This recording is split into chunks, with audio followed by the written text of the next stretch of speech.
Okay గురుగారు. మరి మకర రాశి వారికి వచ్చేసి సెప్టెంబర్ మాసంలోని మరి ఈ రాశి వారికి ఎలా ఉండబోతుంది? అలాగే ముఖ్యంగా మనం చూసుకున్నట్లయితే వీరి గ్రహస్థితి, అలాగే వీరికి ఆదాయం పరంగా కూడా ఈ మాసంలో ఎలా ఉంటుందంటారు గురుగారు?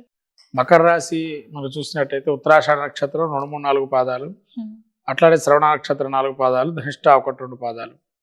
ఈ మకర రాశి వారి యొక్క పరిస్థితి చూసినట్టయితే గ్రహస్థితి చూస్తే ఈ యొక్క శని వక్రగతి అయినటువంటి స్థితి, అట్లానే రాహు 3వ స్థానంలో, గురుడు 5వ స్థానంలో, కుజుడు 6వ స్థానంలో, బుధుడు 8వ స్థానంలో, అట్లాగే 9వ స్థానం శుక్రకేతువులు, తదుపరి రవి 17వ తారీఖు నుంచి సంచారం.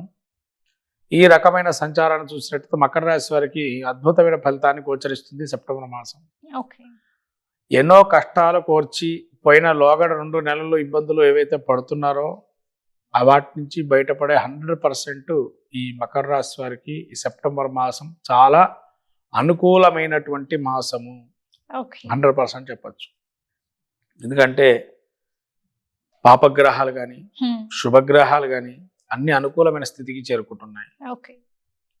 వీళ్ళు ఏదైతే పనులు అనుకుంటున్నారో చకచకా సాగటం, ఎక్కడ ఆగకుండా ఉండపడం, తర్వాత శత్రువులు కానీ రుణాలు కానీ రోగాలు కానీ ఏవైతే వీళ్ళు చేసుకున్నటువంటివన్నీ కూడా ఒక సమస్యగా ఉండేటువంటివి కూడా సమస్య పూర్తిగా దానికి జరగటం, ఎప్పుడో ధనం కోల్పోయినవి కూడా తిరిగి రావటం, లేదా వ్యాపారంలో ఏదో నష్టాలు వస్తే ఏదో విధంగా ఆ నష్టాలు పూడ్చుకునేటట్టుగా కొంత కలిసి రావటం కాలము, తర్వాత బంధుమిత్రాదులతో కూడా మంచి సఖ్యతగా ఉండటం, సోదరిమణులతో కూడా మంచి రాజ్య లాభాలు ఉండటం, వాళ్ళ కూడా పేరు ప్రఖ్యాతల పైకి రావటం, తర్వాత సహకరించే వాళ్ళు కూడా చాలా ఎక్కువ మంది ఉండటం, సహకరించే వాళ్ళు, తర్వాత దైవకృప కూడా పంచమ స్థితిలో గురుబలం ఉండటం వల్ల ఇంకా అద్భుతమైన ఫలితాలు.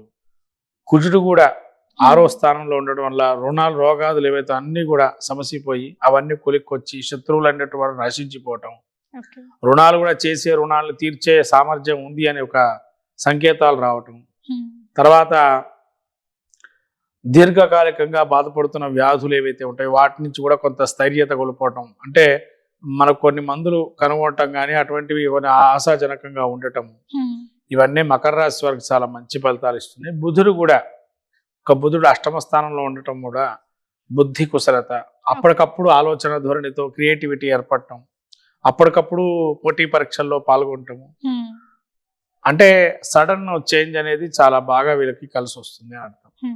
శుక్రుడు 9లో ఉండడం వల్ల కొంతవరకు మంచిది కాదు. 9లో శుక్రుడు నీచస్థితి సంచారం కాబట్టి తర్వాత ఒక 18వ తారీఖు తర్వాత నుంచి వీళ్ళకి ఆ 15 రోజులు ఏదైతే 12 రోజులు ఉందో అది శుక్రుడు అనుకూలమైనటువంటి అంశము. కేతువు 9లో ఉండటం వల్ల జ్ఞానము, వైరాగ్యము, భక్తి భావన అవన్నీ కూడా చాలా బాగా మెండుగా ఉంటాయి. రాబోయే వినాయక చవితి కూడా అద్భుతంగా వీళ్ళు దైవకృపతో చేసుకున్నట్టు ఇంకా మంచి ఫలితాలు కూడా వస్తాయి. అట్లాగే ఈ యొక్క వీరికి ఈ సంచారం, శని సంచారం వక్రగతి ఏదైతే ఉందో దీర్ఘంగా ఆగిపోయిన పనులు కూడా ముందర సాగుతాయి. కాబట్టి మొత్తం మీద మకర రాశి వారికి అద్భుతమైనటువంటి కాలము అనేది సెప్టెంబర్ మాసం చెప్పచ్చు. ఇంకా వీళ్ళకి ఏదన్నా సమస్యలు ఉంటే గనక వీరు ఇంకా ఏమైనా చేసుకోవచ్చా అనుకుంటే వెంకటేశ్వర స్వామి గుడికి వెళ్ళి అర్చన చేసుకోవటం, తులసి అర్చన చేయటం, అయితే స్వామికి ఏదన్నా అభిషేకం చేసుకోవటం అనేది చాలా మంచిది.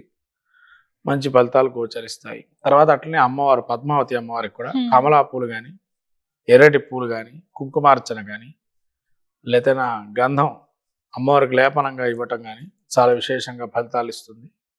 అట్లాగే బుధుడు కూడా అనుకూలమైన ఫలితాలు ఇస్తున్నాడు. రవి ఈ 9లో వస్తున్నాడు కాబట్టి ఈ కన్యా సంక్రమణం అవుతుంది కాబట్టి ఈ రవి వల్ల కొన్ని ఇబ్బందులు కలుగుతాయి. ఆదిత్య ఉదయపాలన చేసుకోవటం వల్ల ఆ స్తబ్దత ఉండేవి కూడా తొలగిపోతాయి. ఈ విధంగా సూర్యనారాయణ స్వామి గుడికి వెళ్ళడం కూడా చాలా మంచి ఫలితాలు ఇస్తుంది వీళ్ళకి.